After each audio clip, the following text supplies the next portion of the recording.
So I was like, right, for a laugh, I'm going to make up some numbers. And I didn't even know who was... I knew there was a bunch of cards on that weekend, but I didn't. I forgot Tommy Fury was on an undercard.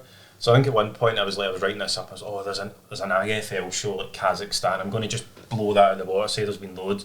And then I was like, oh wait, Tommy Fury's been on. So he'd just been on Love Island. I was like, right, I'm going to crank this up. So I sent it, made out that he did X amount of views. It was like 1.7 million or something. That was it. And it didn't even like mathematically make sense based on like the overall views I said it had. So it would have. But anyway, that aside, sent it out.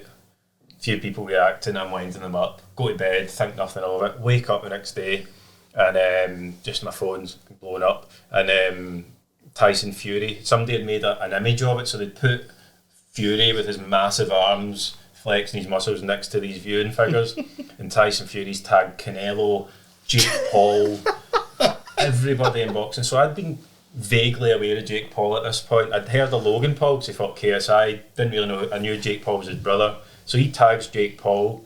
Jake Paul, who's like the king of American social media, really. Yeah. For some reason, I don't know why. He's done some kind of Instagram with that picture, slagging Tommy Fury, saying he didn't even know he existed, saying he didn't know Tyson Fury had a younger brother. They're going back and forward. Tommy Fury starts putting on a fake American accent. He's putting on a fake English accent. It's tragic, and I'm sitting there going, is this real? Like, do you know what I mean?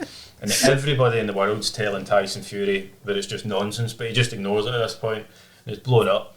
So they're all tweeting back and forward. 9 months later, a fight gets made.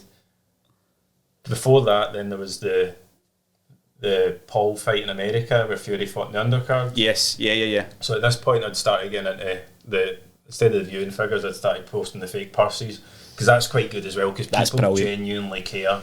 They get so invested, don't they? Like, you're never going to get the money that fighter's got, so I don't know why you care, but they get really, really emotionally invested in how much money they've made. So then I'd done the Parker Chisora undercard. Yeah. I maybe went a bit heavy on young Campbell Hatton.